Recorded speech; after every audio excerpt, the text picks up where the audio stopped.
buenas tardes. My name is Damian Chavez. Welcome to the inaugural episode of the QuetzalCast, a series of monthly interviews with theater artists from the borderland area. For our inaugural episode, I'm happy to be joined by Isaac Gomez, an award-winning Chicago-based playwright who hails from El Paso, Texas. Isaac's work has been seen on stages all around the country, ranging from the Steppenwolf Theater in Chicago to the Minetta Lane Theater off-Broadway. Isaac has worked as a playwright, lecturer, and dramaturg, and today we're happy to have him as the inaugural guest of the QuetzalCast. So without further ado, let's get right into it.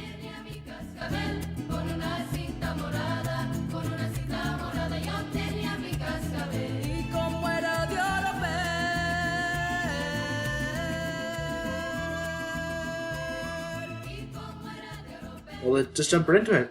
Hi, Isaac. Well, we're fantastically glad to have you here for this inaugural episode of the QuetzalCast. How are you doing today?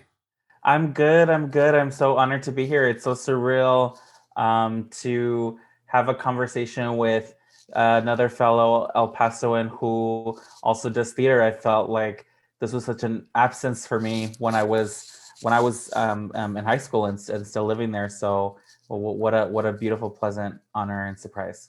Yeah, there's just a multitude of talent here in El Paso. It's remarkable. Mm-hmm. You, Isaac Gomez, Georgina Escobar, who's down here. Yes, I love Georgina. Octavia Solis, of course. Mm-hmm. A multitude of great artists here, and we're glad to have you here. We're glad as a city of El Paso, we will call you an El Pasoan, even though you're Chicago-based, right? Chicago and Los Angeles, but El Paso's always home. But I come home, every year. Well, actually, hilariously, I did end up having to come home a couple of times this year to help take care of my parents because of COVID and stuff. And so, which was crazy. But yeah, I come home often. You mentioned this in another interview about how unique living in El Paso is, but you don't realize that unless you've lived in El Paso, moved away, and then come back when you realize just how special the borderland area really is. Totally. I think something that a lot of people don't understand is, for me, when I was living there every day, all day, the way in which I think El Paso is very strategically removed from the rest of the country, socially, politically, and economically, is something that's really hard to feel until you leave and you're realizing, like, oh my gosh, like, look at all the resources that are not available to us, in this border town. And even just with COVID, like the lack of access to testing was ridiculous to me compared to in Chicago and LA, in which like there's a plethora of options and opportunity, Definitely. Well, let's get into talking about work. Obviously, some projects that were happening when the pandemic hit have been put off. I know you've talked about the adaptation of I Am Not Your Perfect Mexican Daughter, being one of your so-called Corona cancellations. It's a good one. Which exactly. We all have our own. Yeah. But right now, what are you working on? Yes. Yeah. So we just finished recording Wally World, and that launched at Steppenwolf for their virtual programming. It wasn't created to be an audio play, but I adapted it as an audio play for the times. And then now we're pivoting again for I'm Not Your Perfect Mexican Daughter, in that, they were hoping to remount it this year. But obviously, no one's doing live theater right now. So now we're going to start recording an audio adaptation of that in the next couple of weeks, which is very cool. So you'll get to hear it, which will be super fun. And then I have a couple of commissions. So starting to write new projects. I'm currently in a writer's room for my second television show that I've been working on. And so, doing a lot of writing and thinking and trying to get it done. How was the process in taking this piece that was very much conceived for the stage and moving it to the online COVID theater world? Because I know that there's been some theater artists that haven't reacted as well. I know the change of having this live audience, that energy to work within the space as opposed to just having nothing, that's been a very stark change for some artists. Yeah, it's been tough. I think I didn't realize until working on the audio recording of Wally World that I miss the audience. I miss feeling like I know that what I'm saying is being heard. It was great to be virtually in a room with other artists, especially artists I respect and admire and love so deeply.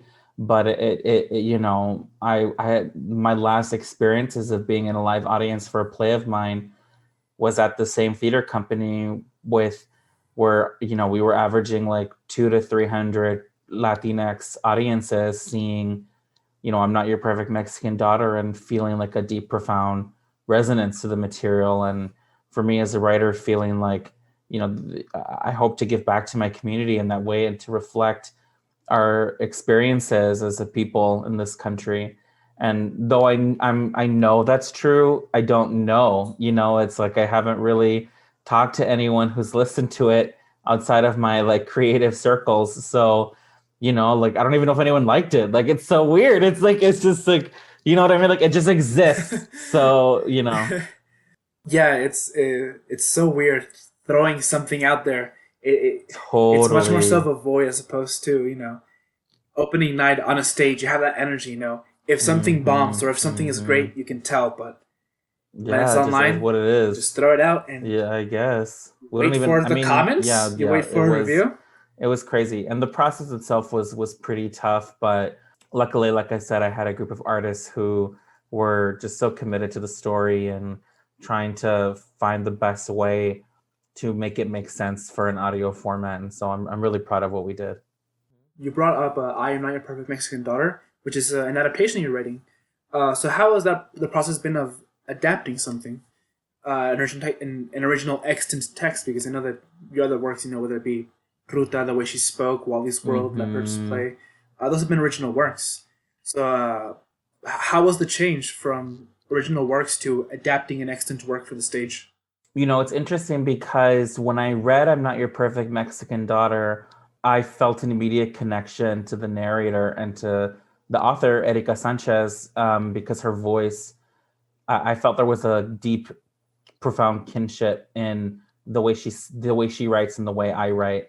And the character of the mother in the book was almost a spitting image of mine. And so, although I didn't grow up as a young Mexicana in Chicago, I did grow up a gay Mexican son of all boys, in which, my mother and I had a contentious and challenging relationship, much like Julia and her mom.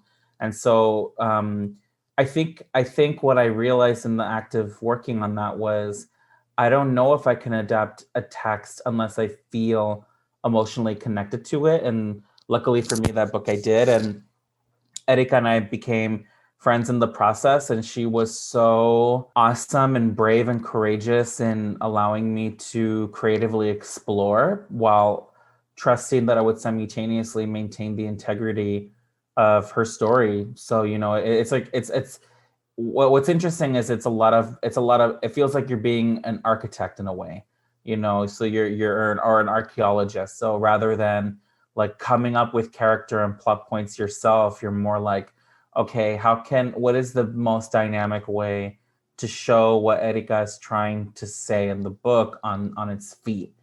And sometimes it's almost pulling it directly, and sometimes it means like expounding or theatricalizing or dramatizing like a line of dialogue. Want to talk a little bit Hmm. about probably one of your most known works, La Ruta, because it deals with a Hmm. very grim subject that a lot of us here in the Hmm. borderland know about, las desaparecidas. Juarez's stark and horrifying rates of femicide/femicide. When it comes to a story like that, and you've recounted before, learning about it through Hmm. Hmm. through a friend that took a class, right? When it comes to learning of a story like that and deciding I have to write about this, what's sort of your reasoning when it comes to something like that? Yeah, it's a great question and something I've contended with. I mean, as a writer, I think about that a lot. Like it's not just what do I want to say, but why do I want to say it? And, when I had learned about Las Desaparecidas via my friend, I was both embarrassed at my lack of awareness when the women in my family obviously knew.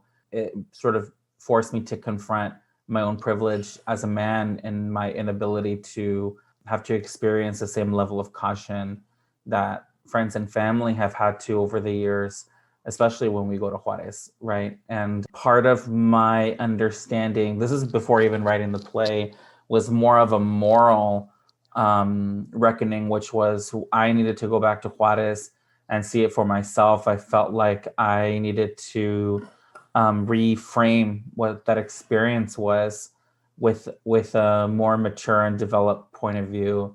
And so I was very fortunate that another dear friend of mine, Blanca, and her mom decided to, they knew women whose daughters were still missing. And we sort of traversed Juarez and talked to women whose daughters are still missing, ex-bus drivers for the maquilas, ex-convicts, news reporters who were reporting of the femicides in the early mid 2000s, and on it goes. And what came of those conversations was a call to action from these women, in that if they're going to share the story, then they need me to tell it the way they want it to be told. And what's interesting is when you look at this topic, there's a lot of creative material out there: poetry, books, movies, TV shows, and a lot of it, or rather, I should say, what's been the most predominantly mainstreamed are the pieces that decenter the women. So typically, like, a stranger goes into Juarez and is trying to find the culprit behind the missing and murdered women of Juarez, and something that these mothers were sharing with me was they wanted it to be told the truth for them, which is that, they don't have any help. It's them and them alone. And so what does it mean to live in the wake of that and to have to press on in spite of it? And so that was the rationale. And my sort of North Star has always been the first mother I spoke to, Yolanda, with whom the character Yoli is based on, and just wanting to honor these women in the best way I could. And, I hope I did them proud, but hilariously and sadly, because as of right now, I think the only production of La Ruta that's happened in the borderland was my old high school, Socorro, did, a condensed version for a one-act play competition. And a lot of them were able to go and see it, and were very moved by it. But in terms of like a fully staged production of the whole thing, that hasn't happened yet. I'd love for it to happen. I'm also nervous for it to happen. It's definitely a story that, yes, Cerritos on stages all around, because we unfortunately know about it here. Correct. But definitely still a story that needs to be brought to what in El Paso stage in its totality, to be viewed by El Paso eyes and audiences, and Juarense eyes and audiences, because very likely they'll be among them too. You mentioned putting women at the center of the story. One curious thing about this, and curious thing about the material, is it's just the women. There are no men in the play, but it doesn't mean that the presence of the men is not palpable, right? Both this and The Way She Spoke are two plays with women at its center, but, the background, the looming shadow of these is still the presence of men. How does, even in the stories that center around women, how does the presence of men still loom? It's interesting because, for me, growing up, I was displaced by the men in my family because of my queerness. And it was the women in my family and in my life who took me in. And so I owe my entire existence to Mexican women.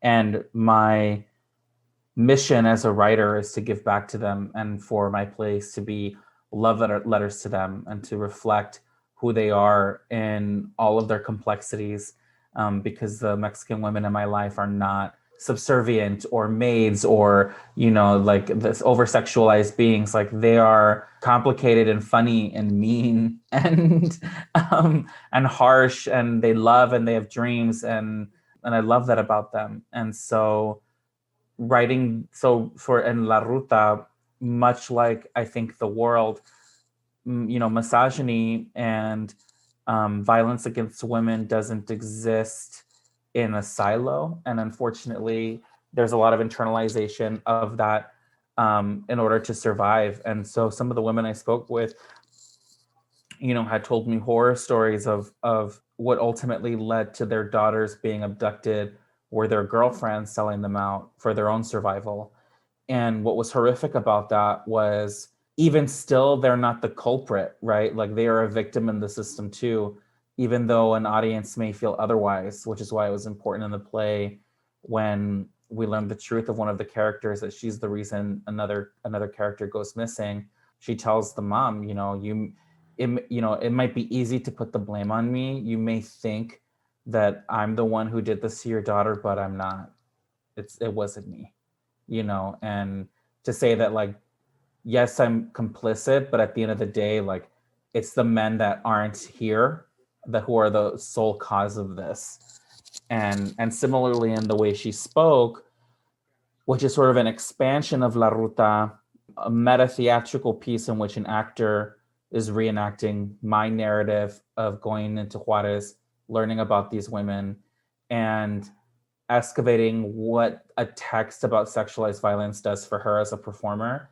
And it's my way of sort of reckoning with what it means to be a man, and who's the sort of facilitator of the narrative, and that relationship between me and the women who have to perform it on stage.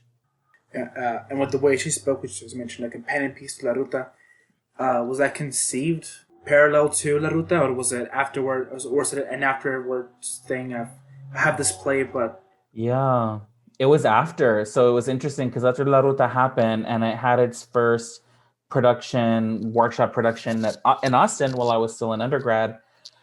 And then I moved to Chicago, and I was looking through my old journals, and I was like seeing all of the testimony, the raw testimony from these women that, it's in La Ruta, but not in its raw form. It's it's just sort of used as inspiration to create scenes and characters. But I was like, I feel like the stories, just the testimonies in and of themselves, they're like powerful monologues, and I wanted an audience to experience them the way I did. And then the second half of me was saying, I feel like I'm not done. I was like, I feel like I have to wrestle with the harm caused in the creation of the piece, because I had to evolve and grow and learn a lot, and very quickly, as a young man attempting to be a container for this piece about sexualized violence against women. And so, and that thankful, for better and for worse, I had very compassionate women around me who helped me get there, but it doesn't mean that it didn't come at a cost to them, right? And so the way she spoke was my attempt to wrestle with that, and give the actor, in that play, and an opportunity to call into question whether or not the character, based on me as the playwright, should even be the one telling the story. And when it came to the way she spoke, that premiered, I believe, off Broadway at the Minetta Lane Theater, but that was also produced by Audible as an actual Audible production. So how was it to create a text, such an emotionally charged text that, worked for both the stage and for, the audio drama format? Yeah, so the way she spoke actually premiered in Chicago, and it premiered before La Ruta. That play had its production. So hilariously, and even though La Ruta came first, and Chicago audiences saw the way she spoke first, which is really interesting. And so it had its first production there, and then it had its second production in Austin, and then the third production was in New York off Broadway. And it was great for a lot of reasons in terms of reach, the stories of these women. I think at the end of the day, I'm still struck, no matter how many times these plays have been produced, audiences are still I didn't know this was happening, is happening. It's shocking to me that you don't know. I'm do you not read the New York Times? Hello, there's a whole movement in Mexico, literally just a couple of months ago. How are you unaware of what's happening to these women? And so for the audio play, it allowed for that kind of exposure, and also there was the challenges because I didn't write it to be an audio drama, you know, and so it was at the time I was still learning how to adapt it to be listened to. And if I were to go back, I think I might have done a few things a little differently. But at the end of the day, I'm still proud the story's out there and that people are hearing it because that's the most important thing. Yeah, I mean, you mentioned reach, and the pandemic, having shut down our traditional means of theater reach, has opened a lot of people's eyes about the reach that we can do with, with online technologies. I mean, a regular production of a given show, you might get what, maybe 10,000 people to watch. 10,000 unique people will come through to watch a show over the 3 weeks that it runs. But online, the world's the absolute limit, and yeah, Exactly. getting Audible to do something like the way she spoke, it just exposes and increases the awareness of this, which, as you said, is something that seems almost insane that more people don't know about, right? Like you said, it's on the cover of New York Times. It's an entire movement in Mexico that still news to some people, right? It's crazy to me. It's very sad. I mean, even the new. It's interesting because when you look at the just as anthropological sort of like concept, the femicides against these women in Juarez specifically, they come in phases, and we're sort of in the middle of phase 3. A lot of scholars are determining because following the movement in the summer, now there's like a surgence, right? So now you have, the Seattle Times had this huge multidisciplinary expose online that's pretty robust and incredible. You have this amazing Netflix documentary about Marisela Escobedo Ortiz, who's one of the biggest activists for these women, who was also brutally murdered for her activist work in advocacy of her own murdered daughter. And then you had this New York Times article that came out like 2 or 3 weeks ago about this woman, Mrs. Rodriguez, who like literally like scours all of Mexico to kill every single person involved in her daughter's murder as like to take revenge. And this is true. This really happened. And that story becoming like the biggest hit the New York Times has ever had in terms of a story. So it's just crazy to think about like the why, like why we saw it happen in the late 1990s, early 2000s. We saw it happen like 2008, 2010, and we're seeing it happen now, like almost every 10 years.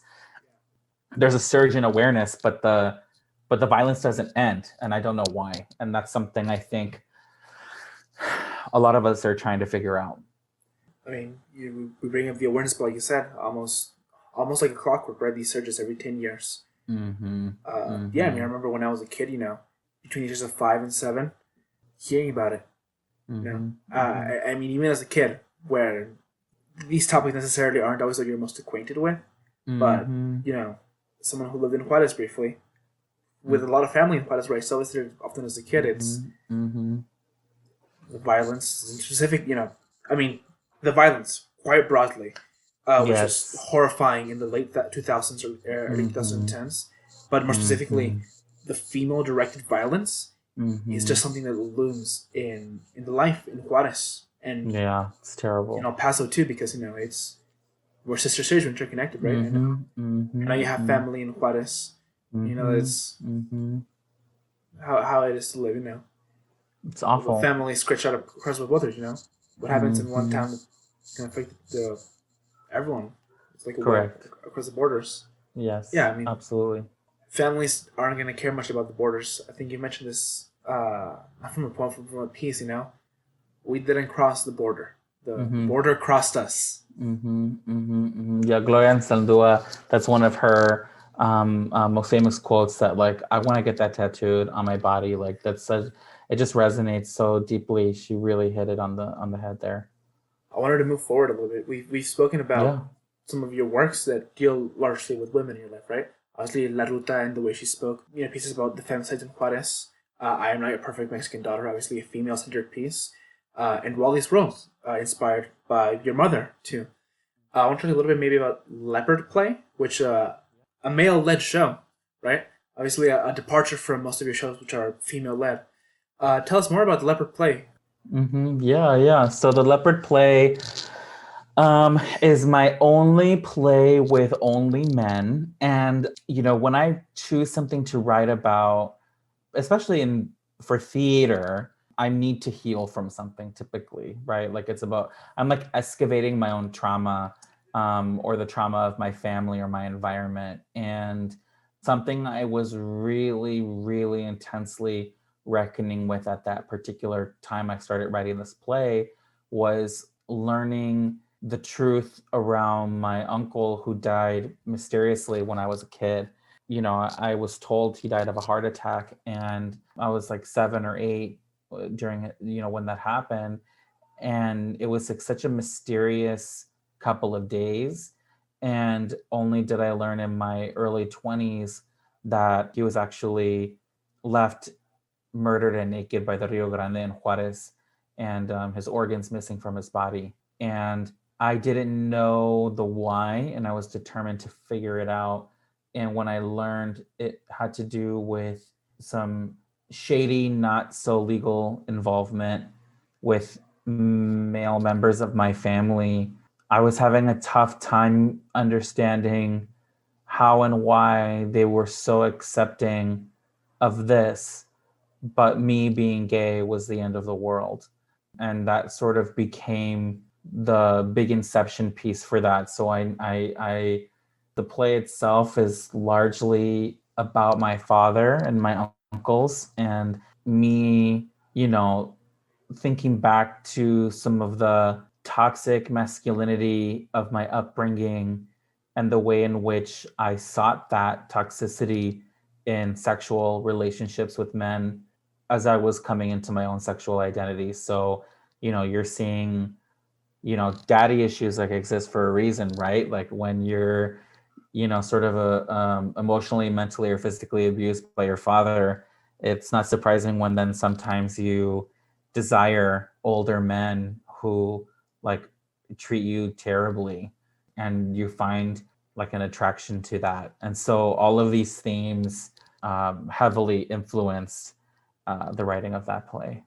You've worked obviously largely in theater, whether Mm-hmm. as a dramaturg or as a playwright, but you seem to be expanding. You mentioned earlier that you're in the writing for a TV show. Mm-hmm. You mentioned online that you had a brief writing stint for Narcos Mexico. Mm-hmm. Mm-hmm. Mm-hmm. Very exciting, by the way. Yeah, thank So you. how has it been transitioning from from the medium of theater and online theater Mm-hmm. to something like television? It's been really fun and really hard at the same time. And also not. Like I think what's cool, there are a lot of playwrights who write for TV mostly out of necessity because it pays. So, versus theater, which even in like the biggest institutions is still not a livable wage, unfortunately. So, the that sort of had inspired my desire to start. But then the more I did it, the more I'm like, oh, you know what, there are stories in me that actually would live better in this medium versus a play. Because what's cool about a television show is there's not like a definitive end, right? Like you follow a character's journey for over the like a course of a period of time, and there's something really delicious about that. And then a dear friend of mine who's also from the border, not from El Paso. She's from Brownsville. No, she's actually from Sinaloa, but then she grew up in Brownsville, and her name's Tanya Saracho, and she writes for TV as well. She was a playwright for a long time, and now she primarily writes for television. And something she said to me was, if you're interested in impact, just like what you said earlier, like a play is like a couple thousand, but like a television show, like you're hitting millions, like you're changing culture. And that really struck me because I was like, oh my god, like I feel like I have something really important to say and want to say it in a way in which people can hear it. And it's just even thinking about us, right? And like the border, like how amazing is it when, god willing, I sell my first television show and it's like in El Paso, then there's something like you get to watch it and you get to see yourself, right? Like that's really important to me. But I mean, you talk about reach and shaping these narratives, which is important in something like Narcos Mm-hmm. Mexico, which is I know for a lot of American audiences, their first Yeah. non-news introduction to some of these concepts, or to the culture, to because the show obviously deals not just with the drug cartel, but the Mexican history parallel to Oh, a cartel's ton of growth, Mexican right? history. Yeah, History, it's crazy. yeah, the elections, politics, things that can seem alien to people who really haven't heard about it, right? So that's interesting. On the note of film, I see that you're foraying also into what's it called? Short film. I think it's called 6 feet Feet Away. apart. Yes, yes. 6 feet apart. Can you tell us more about that? Yes, yes, with Hole. Yeah, so my friend Monty Cole, who's a brilliant Chicago artist, he and I met when we worked in theater administration for a theater company called Victory Gardens Theater in Chicago. And, he and I have been desperate to work together on something for a long time. And, he told me he was hoping to write and direct a short film. And he's like, do you have a short film in you that you would want to write? And I could direct that. And they'd be like companion pieces, like brother pieces. And I was like, oh my God, totally. So pulling a lot from Leopard Play, this is a short film about a young man who returns home for his father's funeral. And as he prepares for this funeral, he is not transformed, but transported into memories in which we see their closeness. And it's contrasted with how distant they became because of his queerness up until the day his father died. And, and it takes place, essentially present day. So, I imagine, a lot of it takes place, not a lot of it, but the sort of crux of it, the most heightened moment takes place in Sunset Funeral Home, off of Zaragoza. And because of COVID, it's limited capacity. People are 6 feet apart. And what does it mean to have to say goodbye to someone you love when, you're sort of under those kinds of conditions? It's I feel bad for a lot of my friends and family who've had to attend funerals over the last year. It's certainly not an easy time. Never an easy time to say goodbye, much less under these such conditions. But yeah, it's inspired to see the work you do, Right. the work you're putting out. Creating these stories, about Thank you. brown queer kids in the borderlands, something that I immediately connect with. Yes. Like, where was this 5 years ago? Yes. Oh my God, right? But I'm also so glad that this is going to be here right now for the 12-year-old brown queer kid in the borderland that's, in the same position I was 5 years ago, in the same position you were 15 years ago. It's... That's my hope. Thank you for saying that. That means a lot. That's my hope. That's my hope. I like that I've gotten to grow up seeing more and more and more in that kind of art. And I hope that, artists like you can continue to make that art, and that I hope that I can at some point make art like that, that connects with a kid like that. Yes, of course. It's great to see that, Yeah, that's beautiful. Yes, more and more and more. Yes. There need to be more of us. More.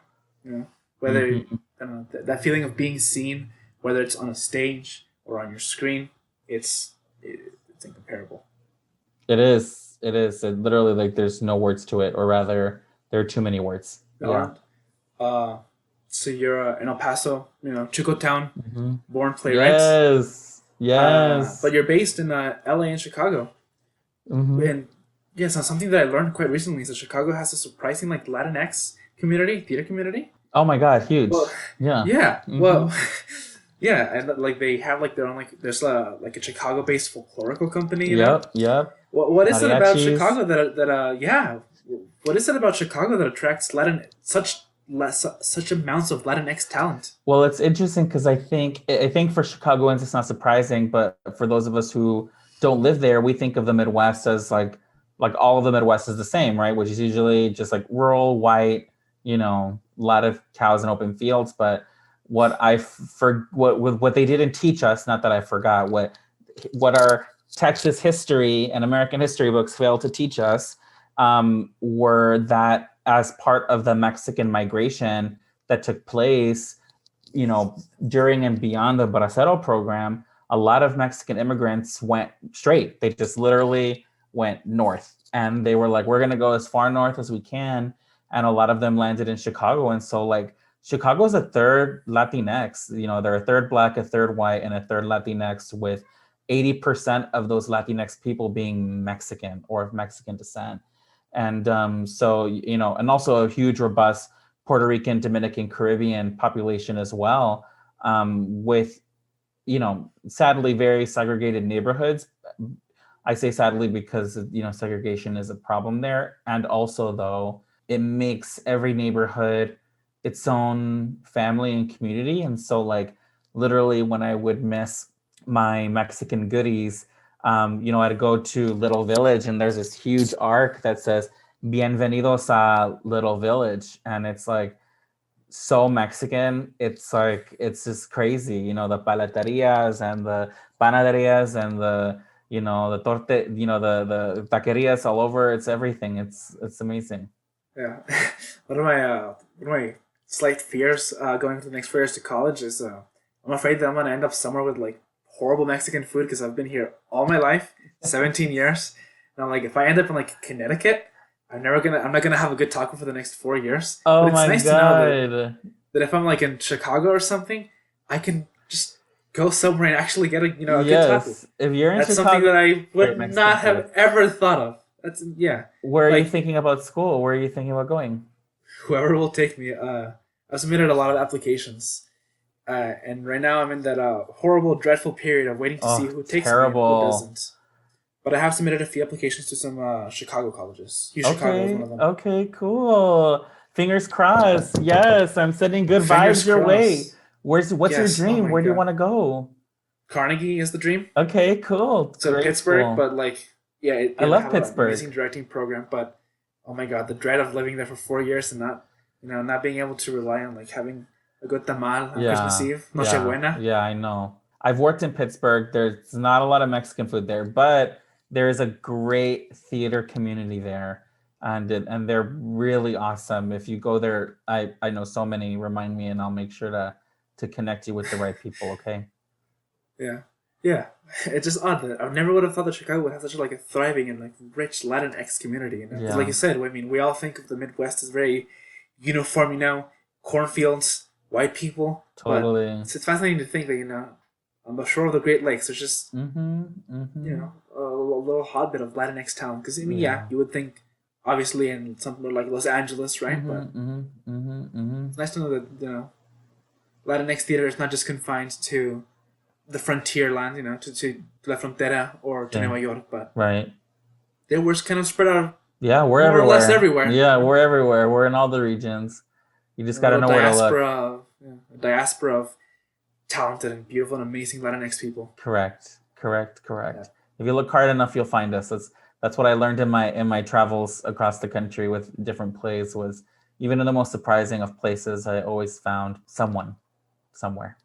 And how has it been taking your plays, like La Ruta, across from? Because obviously, I think that what you said, it was conceived in college undergrad at Mm-hmm. UT Austin, right? Yeah. Yeah. Yeah. Mm-hmm. So it was conceived at UT Austin, brought to life first at the Goodman, and obviously it has multiple other runs. Most recently, back at UT Austin for the virtual run. Yeah. So Yeah. how has it been to see that work all over the country? Has the reception been different in some places? How? No, interestingly, the reception, this is how, so this is a little secret that, meaning like, I'm obviously okay sharing it in this recording, but I'm saying like, this isn't public information yet, which is La Ruta and The Way She Spoke are finally going to get published.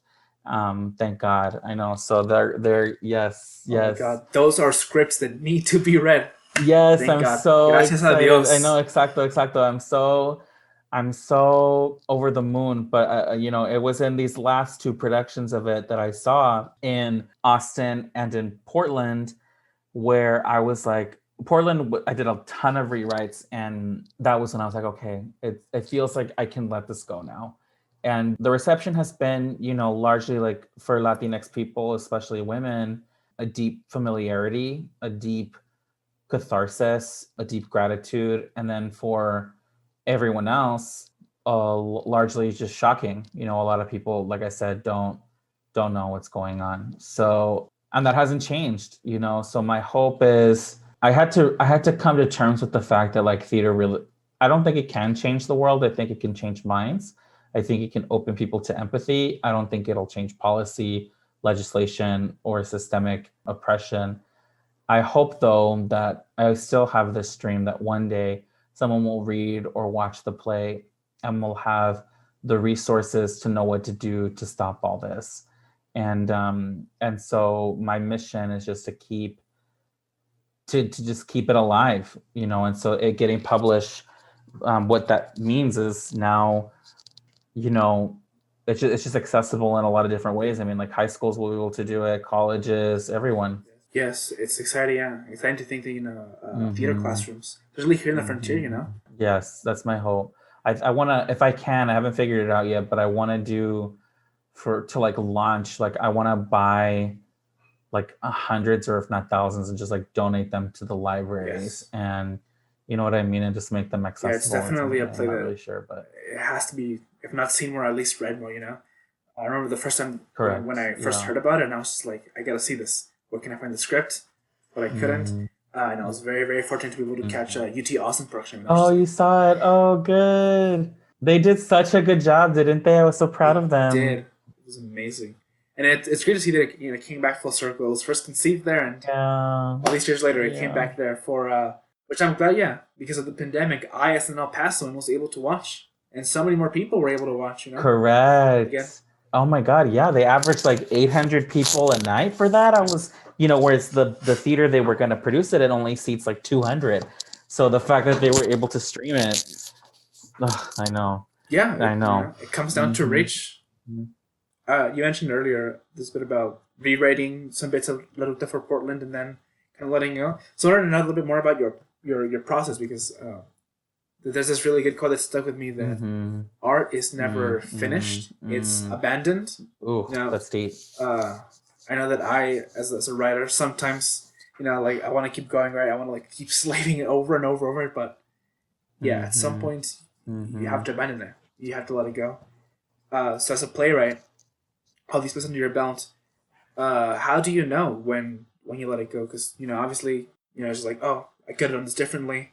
When do you let your baby go? Just like out into the world. It's interesting because I'm never satisfied. So even in watching the UT Austin one, which is like I haven't touched that script in a long time, I still was like, oh, I feel like I need to do one more pass at that scene, or like that feeling doesn't go away. But I think what happens is you as a human eventually change, like not change maybe, but evolve, right? And plays weirdly are time capsules of a writer's life.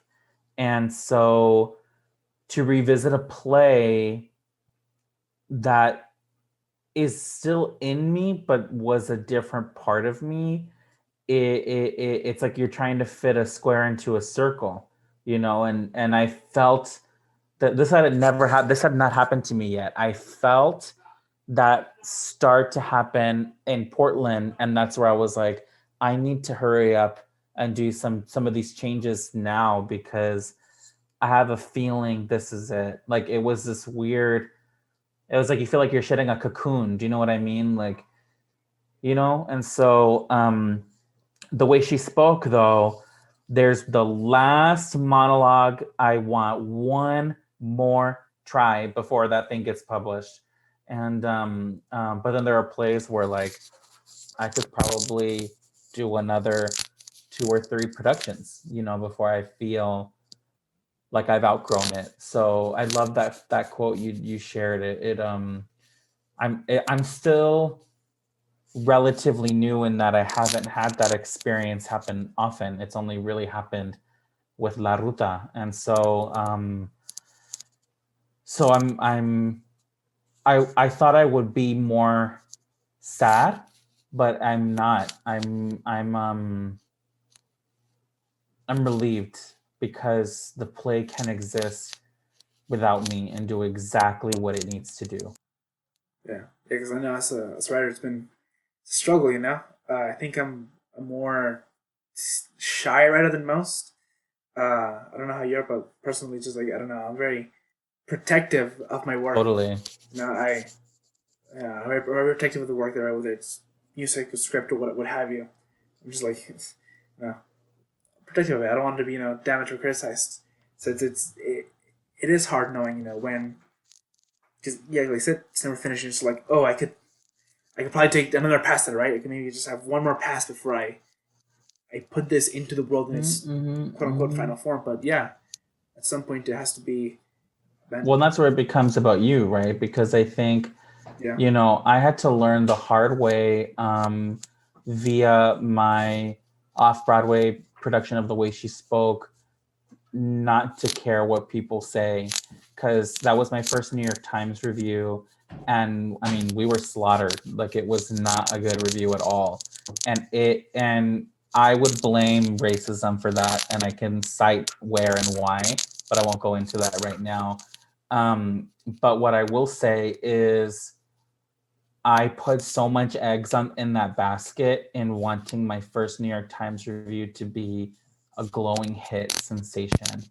And when that didn't happen, I mean, I was gutted.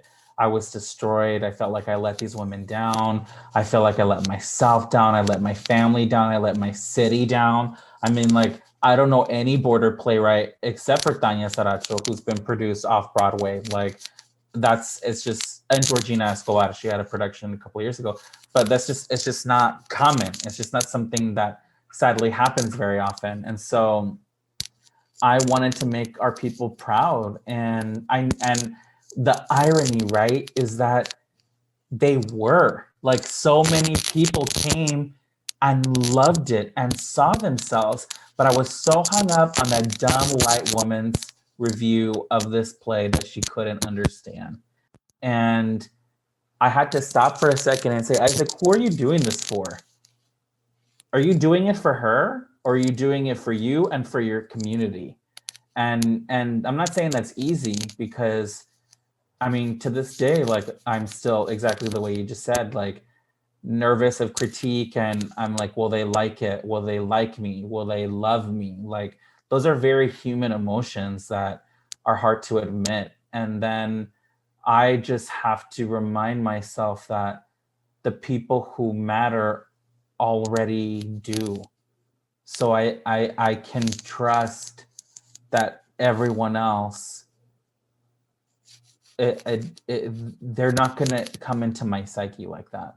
I'm not going to let them take this from me because I didn't do it for them. Does that make sense? Right. It does. Yeah. Well, as our interview wraps comes to an end, I want to ask you one last question. Why theater, and why now? That is such a good question, and something I've asked myself a lot over the course of the pandemic, because right before the closures happened, it was the first time in my career where I had multiple productions happening at the same time. And I was like so ready for it. I was like, yes, spring 2020, like, I'm a bad bitch. I'm gonna have shit happening all over the country. I finally did it. And it was so exhausting. Like, red eyes from Pittsburgh to LA to Chicago to New York. Like, it's not as fun or as glamorous as you think it is. And your mind is like, everyone needs something from you, and the plays are so different. So you're like, you start panicking. And then the whole thing shut down, and I lost everything like that. And I mourned and grieved so much, and it made me really angry. It made me so angry at theater for taking so much time and money and emotional and mental energy from me without giving much back. And it made me have to sit with, like, should I even do this anymore? Like, I really got to that place. And I'm still making my way out of it. But the answer for me is, and this is how I feel today, is with TV and film, the filmmaker and the writer are very prescriptive in what you see and your experience of it, right? Like, you literally, just like you looking at me, right? You don't know what's beyond the my altar, and you don't know what's over here, or that my bed is right over there. I'm like, you don't know that, right? And it's constructed that way. But with a play, like, as you see all of it, so then your access point as an audience member is through your own. And what's cool is that you have, whether it's 20 people, 100 people, 1,000 people, everyone is looking at the same thing, but seeing something totally different. And knowing that the play is asking them to not hit pause, to not go get a potty break, to not, put on your subtitles. Like, it's asking you to just sit and be present with each other and with the actors on stage and to feel something. And I think right now, as much as I appreciate the innovation of online theater, I'm not feeling very much. It feels very removed. And I think we're in a time in our lives right now, with the inauguration slated to happen tomorrow, where we're in great desperation to be removed from numbness, to feel something significant. So, and I think theater is one of the only things that can do that. Beautifully and well said, Isaac. Thank you. Well, thank you for joining us today, Isaac. We're so extremely honored to have you as our first guest for the inaugural episode of the QuetzalCast. Thank you for having me. You on this one. Yes, and I'm so proud of you guys. Keep killing it. My heart is just so happy. I'm so proud. So tell us, where can people find you online and learn more about what you're up to? Yeah, so I deleted my Facebook, so bye girl, gone girl. But I'm you can follow me on Instagram or Twitter, which is at Isaac XX Gomez. And that's typically mostly where you'll see me share updates of what's going on. And please say hi. I love talking to my fellow fronterizexes. That was my attempt at a gender neutral moment. Please reach out. I do this for you and for us. Okay. Absolutely. We'll be sure to link your socials in the description below, as well as links to the 6 Feet Apart fundraiser. That should still be active by the time that this episode comes out. Okay, great. Yeah, share it. If your family has $1 or $5, it all adds up. Please. Yes, please. This is art that desperately needs to be seen. Yes. Like we said, for the 12-year-old queer brown kid on the frontier that's in our shoes 15 years ago. Yes. Thank you so much, Isaac. Thank you. It was a delight to have you.